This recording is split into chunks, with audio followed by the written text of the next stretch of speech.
మళ్ళీ నేను ముందుకు వచ్చినాను. ఇప్పుడు నేను ఇంగ్లీష్లో ఒకటి చెప్తాను. 1986 first question. One mom, 2 boys.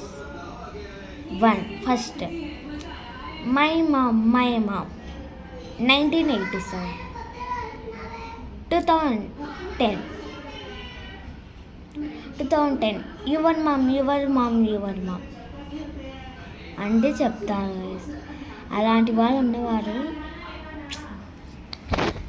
ఎవరు కామెంట్ ఇప్పుడు మీకు అమ్మ ఇష్టమైతే ఐ లవ్ యూ అమ్మ అని కామెంట్లో పెట్టండి.